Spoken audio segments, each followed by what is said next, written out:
ඔයා ඉංග්ලිෂ් වලින් ප්‍රශ්න අහලා ඇති.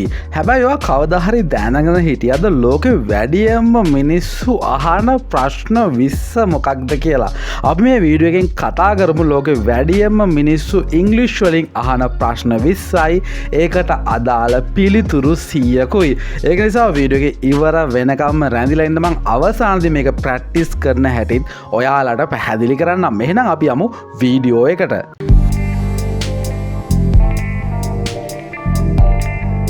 Question number 1. What do you do? මේක what do you do කියලාත් අහනවා ඉංග්‍රීසි වලදී. මෙතෙන්දී අහන්නේ ඔයාගේ ජොබ් එක මොකක්ද? නැත්නම් ඔයා මොනවා කරන කෙනෙක්ද කියන එක තමයි මේ ප්‍රශ්නේ තේරුම. ඉතින් මම උත්තර 5ක් සූදානම් කරලා දිනවා. ඔයාට පුළුවන් මේ කැමති උත්තරයක් දෙන්න ඔයාට ගැළපෙන විදිහට. I'm a student. ඔයා තාම ඉගෙන ගන්න කෙනෙක් නම් ඔයාට I'm a student කියලා කියන්න පුළුවන්. I work in a bank. මම වැඩ කරන්නේ බැංකුවක. ඔයා වැඩ කරන තැන මේ බැංකුව නැත්නම් බැංක් කියන එක වෙනුවට දාලා I work in කියලා දාලා කියන්න පුළුවන්. I am unemployed at the moment. මම මේ වෙලාවේ රැකියාවක් අපේක්ෂා කරමින් තමයි ඉන්නේ. මම රැකියාවක් කරන්නේ රැකියාවක් අපේක්ෂාවෙන් තමයි ඉන්නේ. unemployed කියන්නේ ඒකයි. I run my own business. මම මගේම ව්‍යාපාරයක් කරගෙන යනවා. I run my own business කියලා කියන්නේ ඒක. I am retired now. I used to be an engineer. I am retired now. ඔයා මේ වෙනකොට රැකියාවෙන් විශ්‍රාම අරගෙන ඉන්නවා නම් ඔයාට කියන්න පුළුවන් I am retired now කියලා. I used to be an engineer කියලා කියන්නේ මම කලින් ඉංජිනේරුවරයෙක් විදිහට වැඩ කළා. used to be පාවිච්චි කළා. ඔයා අතීතේ කරපු දෙයක් ගැන කියන්න පුළුවන්. Question number 2. Are you married? ඔයාගේ විවාහක අවිවාහක භාවය තමයි මෙතෙන්දී අහන්නේ. අපි බලමු මොන වගේ උත්තරද ඔයාට මේකට දෙන්න පුළුවන් කියලා. Yes, I have been married for 2 years now. ඔව්, මම මේ වෙනකොට විවාහ වෙලා අවුරුදු 2ක් වෙනවා. I am divorced. මම දැන් විවාහ වෙලා දික්කසාද වෙලා තමයි ඉන්නේ. I am engaged. මම විවාහ ගිවිසගෙන ඉන්නේ. We are getting married next year. අපි ඊළඟ අවුරුද්දේ විවාහ වෙන්න සූදානමින් ඉන්නවා. No, but I am in a relationship. නැහැ, මම විවාහ වෙලා නැහැ. හැබැයි මට සම්බන්ධතාවයක් තියෙනවා. But I am in a relationship කියන්නේ ඒක. Nope. I am single. මෙතන no කියන එක වෙනකොට nope කියන එක පාවිච්චි කරන්නේ ඔයා සාමාන්‍ය ජීවිතේ සාමාන්‍ය කතනදී පාවිච්චි කරනවා nope කියලාත්. I'm single. මම තනිකඩේක්. මම විවාහ වෙලත් නෑ. මම සම්බන්ධතාවයකත් නෙමෙයි ඉන්නේ. Question number 3. Why are you studying English? ඇයි ඔයා ඉංග්‍රීසි ඉගෙන ගන්නේ? මොකක්ද ඔයා ඉංග්‍රීසි ඉගෙන ගන්න හේතුව? ඔයාට මේ විදිහට උත්තර දෙන්න පුළුවන්. For work. මම වැඩ කරනවා. ඉතින් වැඩ කරන තැනට ඉංග්‍රීසි අවශ්‍යයිනේ. For work කියලා කියන්න පුළුවන්. So I can communicate when I travel. මම ගොඩක් travel කරන කෙනෙක්. මම එහෙම යන කෙනෙක්. ඉතින් මට sannivedana කටයුතු කරගන්න මට ඉංග්‍රීසි අවශ්‍ය වෙනවා. ඒකයි මම ඉගෙන ගන්නෙ. I love learning new languages. මම විනෝදාංශයක් විදිහට අලුත් භාෂා ඉගෙන ගන්න කැමතියි. ඉතින් මම ඉංග්‍රීසි ඉගෙන ගන්නෙ. මම අලුත් ඉංග්‍රීසි භාෂාව නැත්නම් අලුත් භාෂාවන් ඉගෙන ගන්න කැමති නිසා. Because I would like to immigrate to the US. මම US වලට යන්න බලාපොරොත්තු වෙනවා. මෙතන immigrate කියන්නේ එක් රටක ඉඳන් තවත් රටකට සංචාරය කරන එක, සංක්‍රමණය වෙනවා කියලාත් අපි සිංහලෙන් කියනවා. ඉතින් මම ඉංග්‍රීසි ඉගෙන ගන්නේ US වලට මම යන්න බලාපොරොත්තු වෙන නිසා. I am thinking of studying in England. මම එංගලන්තේ ඉගෙන ගන්න බලාපොරොත්තු වෙනවා. එංගලන්තේ ඉගෙන ගන්න හිතනවා. ඒක නිසාත් මම ඉංග්‍රීසි ඉගෙන ගන්න. ඔයාලට කැමති ආන්සර් එකක් දෙන්න පුළුවන් ඔයාට ගැළපෙන විදිහට. Question number 4. How did you learn English? ඔයා කොහොමද ඉංග්‍රීසි ඉගෙන ගත්තේ? ඔයාට මෙන්න මේ විදිය උත්තර 5ක් දෙන්න පුළුවන්. I took classes for 3 years. මම අවුරුදු 3ක් විතර පන්ති ගියා. I did an intensive course. Intensive course කියන්නේ කෙටි කාලයක් තුල ඉතාමත්ම වේගවත් ඉගෙනීම් ක්‍රමවේද භාවිතා කරලා මොනවා හරි උගන්වන courses තියෙනවා නම් අපි කියන්නේ intensive courses කියලා. මම ඒ වගේ intensive course එකක් කළා ඉංග්‍රීසි වලට. I have been studying on my own. මම තනියම තමයි මේවා study කරලා ඉගෙන ගත්තේ. I picked it up from movies and songs. මම චිත්‍රපටි වගේම සින්දු බලලා තමයි මම මේ වචන වාක්‍ය මේ ඉංග්‍රීසි වල සම්බන්ධ දේවල් ඉගෙන ගත්තේ. My girlfriend taught me. මගේ පෙම්වතිය මට ඉගැන්නුවා. ඔය වගේ answers කැමති විදිහට ඔයාලට දෙන්න පුළුවන්. How did you learn English කියන question එකට. Question number 5. What do you do in your free time? ඔයාගේ විවේක කාලයේදී ඔයා මොනවද කරන්නේ? බලමු ඔයාට මෙන්න මේ answers දෙන්න පුළුවන්ද කියලා. I don't have any free time. හිතනවා ගොඩක් වැඩ කරන කෙනෙක් නම් ඔයාට විවේක කාලයක් නැතුව. ඉතින් ඔයාට කෙලින්ම කියන්න පුළුවන් මට විවේක කාලයක් නැහැ කියලාම. I don't have any free time. I usually hang out with friends. මම යාළුවොත් එක්ක එහෙම යනවා. සාමාන්‍යයෙන් hang out කියලා කියන්නේ යාළුවොත් එක්ක එහෙම ගිහිල්ලා කෑම කනවා විනෝද වෙනවා. ඒ වගේ වැඩවලට. I go running a lot. මම විවේකයක් ලැබුණාට පස්සේ ගොඩක් දුවන්න යනවා. I do volunteer work. Volunteer work කියලා කියන්නේ ස්වේච්ඡා සේවය. හිතන්න ඔයා පන්සලක් පල්ලියක් ගිහිල්ලා අතු ගන්නවා කාටට උදව් කරනවා. ඒ වගේ දේවල් කරනවා. I like reading and relaxing at home. මම කියවන්න කැමති. ඒ වගේම ගෙදරට වෙලා ටිකක් නිදහසේ ඉන්න කැමති. Question number 6. How is the weather? How's the weather කියලා කියන්නේ මොන වගේ තත්වයක්ද? මොන වගේ කාලගුණ තත්වයක්ද මේ දවස්වල තියෙන්නේ? අපි බලමු ඒකට කොහොමද අපිට උත්තර දෙන්න පුළුවන් කියලා. Hot and humid. Hot and humid කියලා කියන්නේ උණුසුම් තෙත් කාලගුණයක් කියන එක. ඊළඟට බලමු කොහොමද අපි කාලගුණය ගැන කියන්නේ කියලා.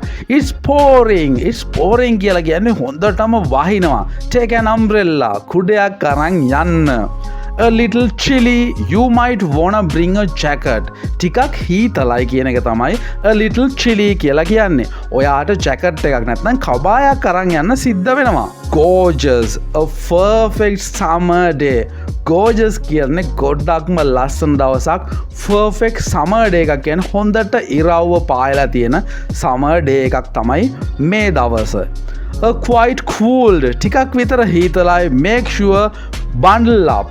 Bundle up කියලා කියන්නේ හීතලට ඇඳුම් ඇඳගෙන යනවට. ඒක නිසා අනිවාර්යයෙන්ම ටිකක් හීතල නම් සීතලට ඇඳුම් ඇඳගෙන යන්න අමතක කරන්න එපා. Question number 7. What time is it? වෙලාව ගැන තමයි මේ question එකෙන් අහන්නේ. වෙලාව කීයද කියන question එක තමයි මේක.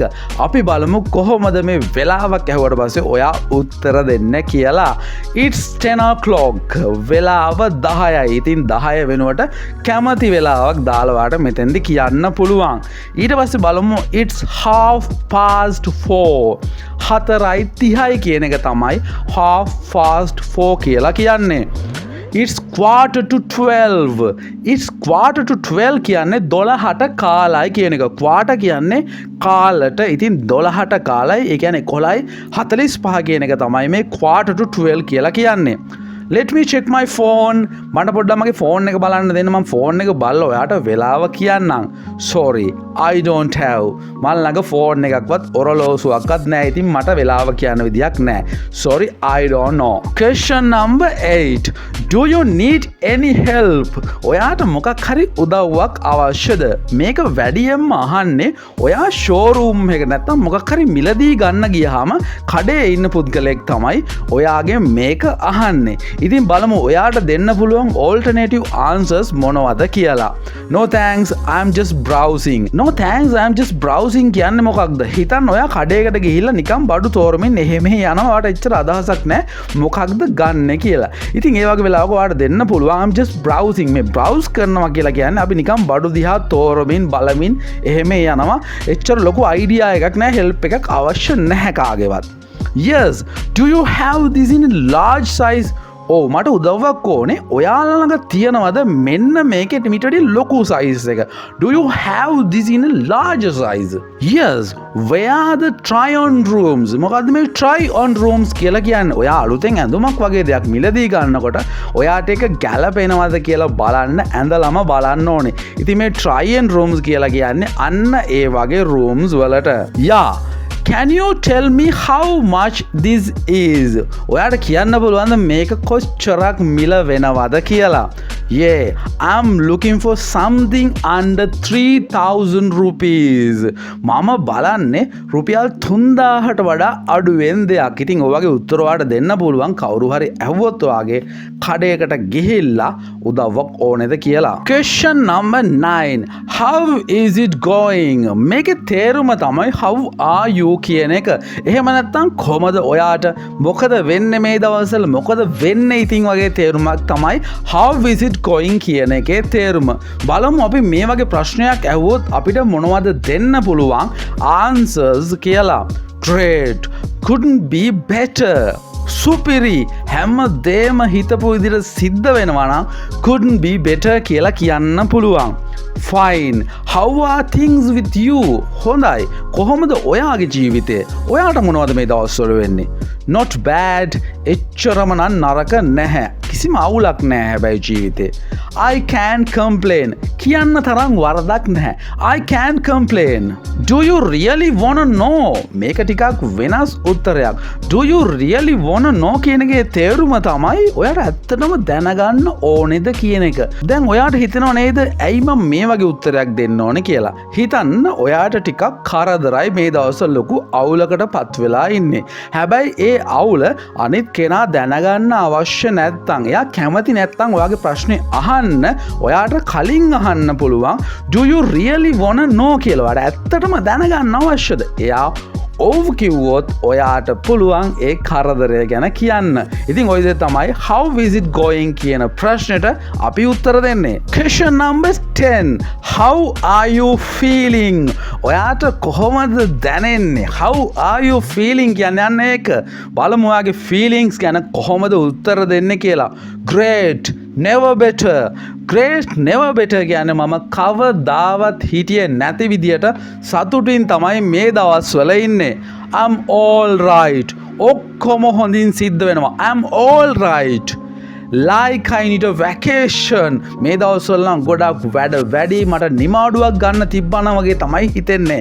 Like I need a vacation කියන්නේ අන්න ඒක. A little depressed. ටිකක් විතර අප්සෙට් එකේ ඉන්නේ. A little depressed. Really awful. මේ awful කියන වචනේ තේරුම මොකක්ද? ටිකක් වේදනාත්මක අප්සෙට් අවුල් සහගත ෆීලිං එකක් තමයි අර අපි කියන්නේ අප්පිරියා ෆීලිං එකක් කියලා. අන්න ඒකට තමයි awful කියලා කියන්නේ. Really awful කියන්නේ ඇත්තටම හරිම අවුල් ෆීලිං එකක තමයි ඉන්නේ.